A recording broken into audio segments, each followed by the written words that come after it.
मैं परीक्षार्थियों आप सभी का स्वागत करता हूँ और वेरी वेरी गुड मॉर्निंग करता हूँ आप सभी को। जैसे कि मैंने लास्ट टाइम बताया था कि आप सभी के लिए जो ह्यूमन ऑर्गन है उसकी एक सीरीज लेके आऊंगा।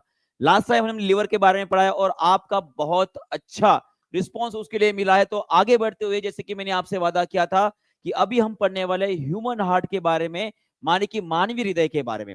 तो मानवीय हृदय का पार्ट जो है थोड़ा सा इंपॉर्टेंट है और साथ में ये बड़ा होने की वजह से इसे मैं 2 पार्ट में कवर करने वाला हूं। तो आज हम पढ़ने वाले हैं पार्ट 1 के बारे में। पार्ट 1 मानव हृदय के बारे में पढ़ने से पहले हमें यह जानना है कि मानव हृदय हमारे कौन से संस्था का सबसे इंपॉर्टेंट ऑर्गन या अंग है। तो सबसे पहले इसका आंसर सभी लोग कमेंट बॉक्स में लिख दें, क्योंकि आप सभी को पता है इसका आंसर रहेगा, आपका रहेगा परिसंचार प्रणाली, जिसे हम क्या बोलेंगे जी, सर्कुलेटरी सिस्टम। बराबर है। आपके शरीर में जो पूरा खनिज तत्व है, जो न्यूट्रिशन है, वो ब्लड के माध्यम से पूरे शरीर में फैलाया जाता है। और आज जैसे कि आप सभी को पता है, ब्लड को फ्लो करने में, उसे ताकत देने के लिए, उसे प्रेशराइज करने में सबसे महत्वपूर्ण भूमिका निभाने वाला कोई अंग होगा हमारे मानव शरीर में, तो वो है आपका और मेरा हार्ट। जैसे कि अगर मैं हार्ट की बात कर रहा हूं, तो हार्ट एक ऐसा एक पंप जैसा ऑर्गन है जो क्या करता है, ब्लड को पूरे मानव शरीर में फैलाने का काम करता है। तो सबसे पहले जानते हैं कि सर्कुलेटरी सिस्टम होती क्या है। ठीक है, और थोड़ा सा इंट्रोडक्शन लेते हैं हमारे मानवीय हार्ट के बारे में। सभी लोग तैयार है? चलिए, तो सबसे पहले आपको बताना चाहूंगा कि जो परिसंचार प्रणाली है, जिसे हम सर्कुलेटरी सिस्टम बोलते हैं, उसे सबसे पहले बताने वाले कोई वैज्ञानिक होंगे तो वो होते हैं हमारे विलियम हार्वे जी। अब विलियम हार्वे को आपने देखा है क्या? नहीं देखा होगा तो ये देख लीजिए। विलियम हार्वे कुछ इस तरह से आपके दादाजी के, मामा जी के जैसे नजर आते थे। बराबर है। और इसीलिए इनको बोला जाता है फादर ऑफ एंजियोलॉजी। क्या बोला जाता है? फादर ऑफ एंजियोलॉजी, माने की परिसंचार प्रणाली के बारे में अध्ययन करने वाला विज्ञान का एक ऐसा शास्त्र जिसमें पूरे सर्कुलेटरी सिस्टम के बारे में पढ़ाई की जाती है। उस शास्त्र के पिता माने की होते हैं आपके फादर ऑफ एंजियोलॉजी, माने की वो है विलियम हार्वे जी। ये पहली बात आपको ध्यान में रखनी है। उसके बाद हमारे परिसंचार प्रणाली, माने कि जिसे हम सर्कुलेटरी सिस्टम बोलते हैं, संचार प्रणाली बोलेंगे, उसका सबसे महत्वपूर्ण काम कौन सा होता है कि हमारे शरीर के अंदर जितने भी न्यूट्रिशन है, माने कि गैसेस रहे, सॉलिड रहे या लिक्विड रहे, उनको सभी हिस्से में पहुंचाना, और साथ में हमारे बॉडी की जो अशुद्धियां है उसे लेकर किडनी तक लेके जाना, ताकि उससे हम शरीर के बाहर उसे निकाल पाए। ये मुख्य कार्य होता है हमारे सर्कुलेटरी सिस्टम का, और इसका महत्वपूर्ण अंग होता है हमारा हार्ट। तो सबसे पहले जानते हैं कि हमारे जितने भी जंतु है, माने कि जितने भी एनिमल्स है, उनके अंदर कौन से प्रकार की संचार प्रणाली पाए जाते हैं। जनरली 2 प्रकार की संचार प्रणाली हमें पढ़नी है। पहली होती है आपकी ओपन सर्कुलेटरी सिस्टम, जिसे हम खुला परिसंचरण प्रणाली बोलते हैं या तंत्र बोलते हैं, और दूसरा होता है आपका क्लोज सर्कुलेटरी सिस्टम, माने कि बंद परिसंचरण तंत्र होता है। सर ये खुला और बंद क्या है? देखिए, खुला का मतलब क्या होता है? खुला का मतलब क्या होता है? अगर आपका ब्लड, मान लीजिए ये कोई हार्ट है, कोई पंप कर रहा है, और इससे जो हार्ट पंप कर रहा है ब्लड को, आते आते जो है कुछ समय के बाद जो है उस शरीर के मौजूद कुछ खाली हिस्से में वो ब्लड चला गया। माने कि अभी वो क्या नसों के अंदर है जी? बिल्कुल नहीं। क्या वो किसी धमनी के अंदर है? बिल्कुल भी नहीं। ये खुली जगह के अंदर है। क्या बोला बोला मैंने? वो खुली जगह के अंदर है, जिसे हम बोलते हैं साइनस। क्या बोलते हैं? साइनस, माने कि शरीर के अंदर की खाली जगह जहां पर ब्लड जाता है उसे बोलेंगे हम साइनस। माने कि ऐसे जानवर जिनके अंदर साइनस होता है, खाली जगह पे ब्लड चला जाता है, माने कि उनके अंदर उस जगह पे ना ही कोई आर्टरी, माने कि धमनी होती है, और ना ही कोई वेन होती है। ठीक है, उनको हम बोलेंगे ओपन सर्कुलेटरी सिस्टम, माने कि खुला परिसंचरण तंत्र। सेकंड होती है आपकी ब्लड सर्कुलेटरी सिस्टम, उसका नाम है क्लोज सर्कुलेटरी सिस्टम, माने कि बंद परिसंचरण तंत्र।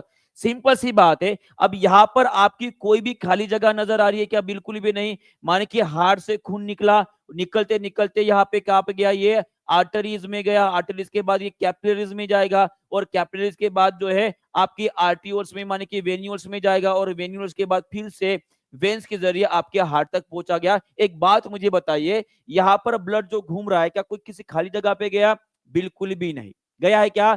बिल्कुल भी नहीं। और इसीलिए इस प्रकार के तंत्र को हम क्या बोलेंगे जी? क्लोज सर्कुलेटरी सिस्टम बोलेंगे। अब ये किन में पाया जाता है, क्या इसका महत्व है, ये भी मैं आपको बताने वाला हूं, ठीक है, ध्यान से देखेंगे। देखिए, अगर मैं बात कर रहा हूं खुली परिसंचरण तंत्र, जैसे कि मैं आपको बोला कि उसके अंदर जो है स्पेशियल जो ब्लड वेसल्स होते हैं उनकी कमी होती है, और खून कहां पर जाता है, खाली जगह पे चला जाता है, और उसे हम क्या बोलते हैं, हीमोलिम्फ बोला जाता है। क्या बोला जाता है, हीमोलिम्फ बोला जाता है। ये आपको ध्यान में रखना, हीमोलिम्फ बोला जाता है उस खाली जगह पे जहां पे ब्लड जा रहा है, बराबर है। ये महत्वपूर्ण बात होगी। और ये किनके अंदर पाया जाता है, ये उन जानवरों के अंदर पाए जाते हैं, वो जनरली एनिमल किंगडम के एक फाइलम है जिसका नाम है मोलुस्का, और दूसरा नाम है आर्थ्रोपोडा जिसके अंदर जो है किट वर्ग आता है। उनके अंदर जनरली ये ओपन सर्कुलेटरी सिस्टम माने कि खुला परिसंचरण तंत्र पाया जाता है।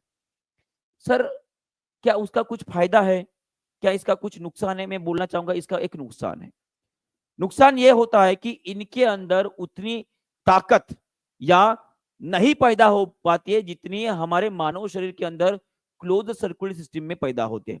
सर, ऐसा क्यों बोल रहा हूं? क्योंकि एक बात मुझे बताइए, यहाँ पे ब्लड अगर एक खाली जगह पे जा रहा है, इसका मतलब क्या होता है, वहां जाकर जो ऑक्सीजनेटेड ब्लड होता है माने कि जिसे हम शुद्ध रक्त बोलते हैं, और डीऑक्सीजनेटेड ब्लड माने कि जिसे हम अशुद्ध रक्त बोलते हैं, दोनों भी एक जाके उस जगह पे जाकर मिक्स हो रहे। इसका मतलब क्या है, शुद्ध अशुद्ध बन रहा है, तो इससे पैदा होने वाली ऊर्जा भी कैसे रहेगी, आपकी कम रहेगी। ये क्लियर हो गया है। और उसी तरह से जैसे कि मैंने आपको बोला कि फाइलम मोलुस्का में कौन कौन आते हैं, हमने ऑक्टोपस के बारे में पढ़ा, हमने स्नेल के बारे में पढ़ा, और उसी तरह से हमने स्क्विड के बारे में भी पढ़ा है, जो मोलुस्का ग्रुप में जनरली पाए जाते हैं। पर एक बात मैं आपको बताना चाहूंगा कि जैसे कि फाइलम मोलुस्का में ओपन सर्कुलेटरी सिस्टम पाए जाते हैं, पर वहां पे दो उदाहरण आपको याद रखना है जो कि एक्सेप्शनल है। एक्सेप्शन का मतलब क्या है, वो बाकी लोगों से अलग है। मान के मोलुस्का नाम के ग्रुप में एक होता है आपका ऑक्टोपस और दूसरा होता है आपका स्क्विड। इन दोनों के अंदर जो है क्लोज सर्कुलेटरी सिस्टम होती है। क्लोज सर्कुलेटरी सिस्टम माने कि इनके अंदर बंद परिसंचरण तंत्र होता है। ये आपको याद रखना है, और ये बहुत ज्यादा इंपॉर्टेंट है अगर आप कोई भी कॉम्पिटिटिव एग्जामिनेशन की प्रिपरेशन कर रहे हो। एनिमल किंगडम के ऊपर उस तथ्य के ऊपर क्वेश्चन पूछा जाता है, उस इंपोर्टेंट नोट के ऊपर क्वेश्चन जाता है जो एक्सेप्शनल हो, बराबर है, याद रहेगा, याद रखना है, ठीक है। तो इसको याद रखना आपने। चलो आगे बढ़ते हैं, आगे बढ़ते हैं और देखते हैं कि क्लोज सर्कुलेटरी सिस्टम किन में पाया जाता है। तो जैसे कि मैंने आपको बोला कि क्लोज सर्कुलेटरी सिस्टम माने कि बंद संचार प्रणाली के अंदर साइनस नहीं होता है। साइनस नहीं होता है, इसका मतलब जो ब्लड होता है वो एक कोने से लेकर दूसरे कोने तक, जब तक वो उसी जगह पे वापस नहीं आता है, वो पूरा का पूरा ब्लड जो है कैपिलरीज, वेन्स और आर्टरीज माने कि धमनी, वेन्स माने कि नसें, और कैपिलरीज से बहता है। खुली जगह पे जा रहा है जी, बिल्कुल भी नहीं। ये किन में पाया जाता है, इसका मतलब क्या है, वो अगर खुली जगह पे जा ही नहीं रहा है, इसका मतलब होता है कि ऑक्सीजनेटेड ब्लड जिसे हम शुद्ध रक्त बोलेंगे, और डीऑक्सीजनेटेड ब्लड माने जिसे हम अशुद्ध रक्त बोलेंगे, ये दोनों भी मिक्स नहीं होंगे। इसका मतलब उनके अंदर जो है वो शुद्ध संचार प्रणाली होती है, और इसीलिए इनके अंदर पैदा होने वाली ऊर्जा जो है, ऑक्सीजन की मात्रा अच्छे से सभी अंग तक पहुंचती है। क्लियर है। इसके कुछ उदाहरण आपको याद रखना है, जैसे कि वर्टिब्रेट्स की अगर मैं बात करूंगा, कॉर्डेट्स की अगर मैं बात करूंगा, जैसे कि एम्फीबियंस हो गए माने कि उभयचर हो गए, रेप्टाइल्स हो गए माने कि जितने भी आपके सरीसृप नजर आएंगे उनके अंदर, उसके बाद बर्ड्स माने कि जो पंछी होते हैं उनके अंदर, और उसी तरह से माने कि ये सभी के सभी किससे बिलोंग करते हैं, वो वर्टिब्रेट से, और मैमल्स माने कि जो स्तनधारी होते हैं उनके अंदर आपको क्लोज सर्कुलेटरी सिस्टम माने कि बंद संचार प्रणाली मिलेगी। उसी तरह से एक एग्जाम्पल याद रखना है फाइलम एनेलिडा से। एनालिडा में एक एग्जाम्पल होता है आपका अर्थवॉर्म, और ये रहा आपका अर्थवॉर्म। अगर पूछा जाए कि अर्थवॉर्म माने कि केचुओं के अंदर कौन से प्रकार की संचार प्रणाली होती है, तो आपके मुंह से निकलना चाहिए सरबंध संचार प्रणाली होती है। क्लियर है यहाँ पे? चलिए, बहुत बढ़िया। और उसी तरह से अब सेकंड पार्ट में हम क्या देखने वाले, सेकंड पार्ट में हम देखेंगे कि एक्चुअल में जो हमारा ह्यूमन सर्कुलेटरी सिस्टम होता है जिसके 3 पार्ट होते हैं। एक होता है आपका ब्लड वेसल्स जिनमें होते हैं आर्टरीज, वेन्स और कैपिलरीज होती है, और उसके बाद होता है ब्लड माने कि रक्त होता है, और उसके बाद होता है हमारा हार्ट माने कि हृदय। ये तीनों पार्ट जो है हम पार्ट 2 में पढ़ने वाले हैं। किसमें पढ़ेंगे? पार्ट 2 में पढ़ेंगे। तो ये पार्ट 1 आपको समझ में आ गया होगा ऐसी आशा करता हूं। तो हमने यहाँ पे इंट्रोडक्शन लिया है, तो सभी लोग जो है इसके ऊपर भी ध्यान देंगे। तो ये एक क्वेश्चन रहेगा आप सभी के लिए, एक सिंपल सा क्वेश्चन। सेकंड पार्ट में हम पूरी तरह से हार्ट के बारे में पढ़ेंगे, मानव हृदय के बारे में पढ़ेंगे। ठीक है, तो ये रहा आपका क्वेश्चन। यहाँ पे मैंने जंतु के नाम लिखे हैं और इनके अंदर कौन से प्रकार की प्रणाली पाई जाती है ये आपको कमेंट बॉक्स में लिखना है। ठीक है, तो फिलहाल इतना ही। सेकंड पार्ट में मिलते हैं जहां पर हम पढ़ेंगे कि एक्चुअल में हमारा मानव हार्ट कैसे काम करता है, उसमें कितने चेंबर्स होते हैं, पल्मोनरी आर्टरी क्या होती है, पल्मोनरी वेन्स क्या होता है, साइनोसोइडल एट्रियम माने कि ऐसे नोड क्या होता है, एवी नोड क्या होता है, उसी तरह से ऐसी कौन सी धमनी है और ऐसी कौन सी वेन है जो मानव हृदय को ही ब्लड सप्लाई करने का काम करता है, ये भी हम डिटेल में पढ़ेंगे। तो मिलते हैं सेकंड पार्ट में। और अभी तक आपने इस वीडियो को लाइक नहीं किया होगा तो लाइक कर देंगे, दोस्तों के साथ शेयर कर देंगे, और अभी तक आपने सब्सक्राइब नहीं किया है तो सब्सक्राइब जरूर कर लेंगे। मिलते हैं सेकंड पार्ट में। Thank you very much.